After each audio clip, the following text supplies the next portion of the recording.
చాలా మంది మన వాళ్ళు మన గురువులు అని వెళ్ళిపోయారు. Precious lifes we lost so many precious lifes. Telugu సంగీతంలో ఉండే గాయనీమణులు చాలా మంది మీరు గుర్తు చేసుకున్నారు చిత్ర గారు. లతాజీ ఇన్ఫ్లుయెన్స్ మీరు ఒక ట్రిబ్యూట్ కూడా చేశారు. అది ఎలా అనిపించింది? లతాజీ పాటలో ఉండే what is that special quality you love? నేను పుట్టిన రోజు నుంచి లతాజీ సాంగ్స్ చాలా చాలా ఎక్కువ విన్నాను. యాక్చువల్లీ కేరళలో హిందీ సాంగ్స్ చాలా ఇన్ఫ్లుయెన్స్ ఉంది. పాత మలయాళం సాంగ్స్లో కూడా హిందీ సాంగ్స్ నుంచి తీసిన సాంగ్స్ కొంచెం అలా సేమ్ సాంగ్స్ అలా మలయాళంలో కూడా వచ్చింది. సో అలాంటి పరిస్థితిలో కంపల్సరీగా మనం హిందీ సాంగ్స్ వింటూ ఉంటాము. ఇంట్లో కూడా నా డాడీ రఫీ సాబ్కి పెద్ద ఫ్యాను. సో అలాగే ఇంట్లో ఆల్వేస్ ఏదైనా హిందీ సాంగ్స్ ప్లే అవుతుంది. లతాజీ సాంగ్స్ నేను ఫస్ట్ నాకు చాలా అట్రాక్టివ్ అయి ఉన్నది Meera bhajans. I loved her Meera bhajans. ఎందుకో ఒక డివోషన్ ఏదో ఒక మూడ్కి తీసుకెళ్తుంది లతాజీస్ వాయిస్. నందనందన దిట్టు పడియామాయి సావరు సావరు. ఆ ఆల్బంలో అన్ని సాంగ్స్ నాకు ఇష్టం. కిరు సంగ్ ఖేలు హోలీ ఇందులోనేనా? కాదు, దీంట్లో ఇంకొకటి మాయి మాయి రే మాయి మాడో తుప్పునామా పర్ణ్యారే దినానా. అది ఇంకొకటి O G Hari neath Gaye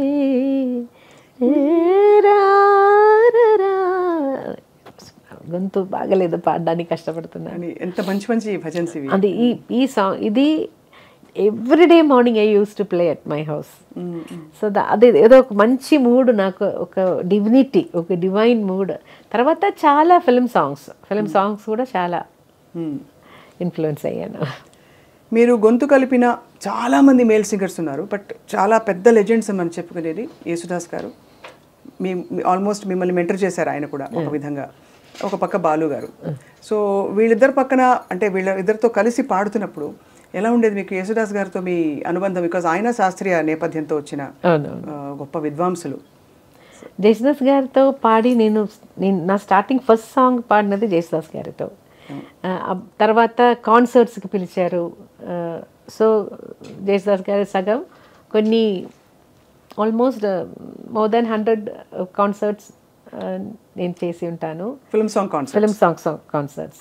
తర్వాత జేసుదాస్ గారి తరంగిణి మ్యూజిక్ అని ఒక మ్యూజిక్ లేబుల్ ఉంది.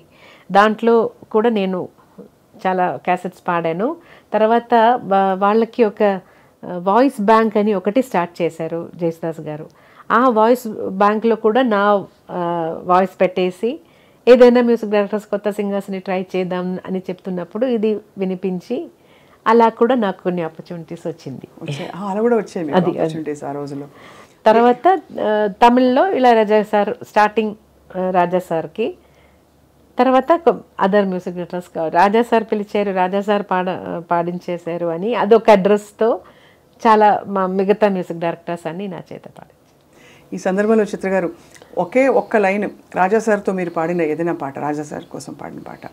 అఫ్కోర్స్ మా అందరికీ నిన్ను కోరి వర్ణం వచ్చే అవన్నీ సింధు భైరవ్ పాటలు, బట్ మీరు ఏదైనా మీకు నచ్చినవి చాలా పాటలు ఉన్నాయి కాబట్టి.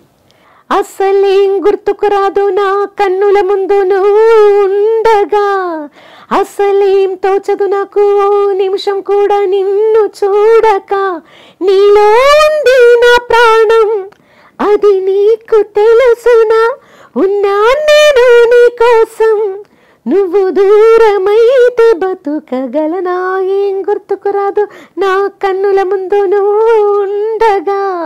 ఎంత ఇది యాక్చువల్లీ ఇది చాలా సహజమైన పరిస్థితి కదా చిత్ర గారు. ఇప్పుడు ఎలాగో ప్రస్తావన వచ్చింది కాబట్టి రికార్డింగ్ ఉండి మీకు దగ్గు జలుబు ఎప్పుడైనా లేకపోతే గొంతు పట్టేసింది అనే సందర్భాలు ప్రతి వాళ్ళకే వస్తాయి.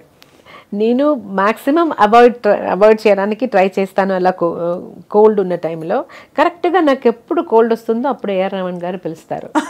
అప్పుడు నేను అయ్యో సార్ నాకు గొంతు సరిగా లేదు, కోల్డ్ ఉంది, రండి మీ కోల్డే నాకు కావాలి. ఇప్పుడు వాయిస్ డిఫరెంట్ టోన్ వస్తుంది నాకు, డిఫరెంట్గా మీ వాయిస్ డిఫరెంట్గా రికార్డ్ చేద్దాం, వచ్చేయండి అంటారు.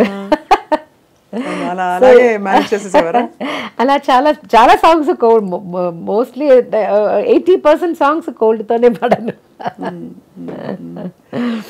ఎంత ఆశ్చర్యం అంటే టు మెయింటైన్ యువర్ వాయిస్, మీరు ఇవి తినకూడదు అవి తినకూడదు అన్ని పాటిస్తారా? ఐస్ క్రీమ్ తినకూడదు, ఐస్ క్రీమ్ ఏం తినను అసలు తినరా? నిజంగానే చేడు చేస్తారు? నాకు లేదు ఇప్పుడు చాలా ఇయర్స్ నుంచి ఎలా తినకుండా ఇప్పుడు నాకు దాని మీద ఇష్టం కూడా లేదు,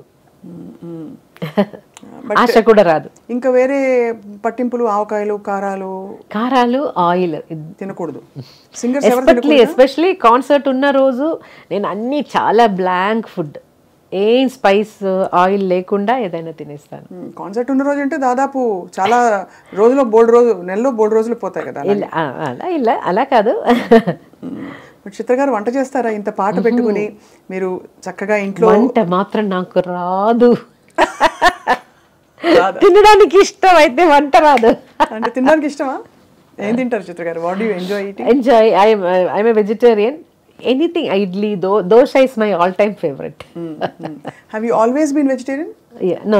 Kerala lo fish is very famous. But I'm not very crazy about non-vegetarian. నాకు కొంచెం ద నీట్నెస్ చాలా ఇంపార్టెంట్. బిర్యానీ అంటే నాకు I don't like biryani because చూడ్డానికి అది ఫ్లెష్ అన్నీ ఇలా కలిపి చూడడానికి నాకు అది నచ్చలేదు. సో నాన్ వెజ్ తినే టైంలో ఏదైనా నీట్గా ఉన్న ఒక పీస్ మాత్రం తింటాను అంతే. చికెన్ అంటే అది ఇప్పుడు ఒక 12 years నుంచి నేను ఐఎమ్ ప్యూర్ వెజిటేరియన్. సో చిత్ర గారు ఈ ప్రయాణం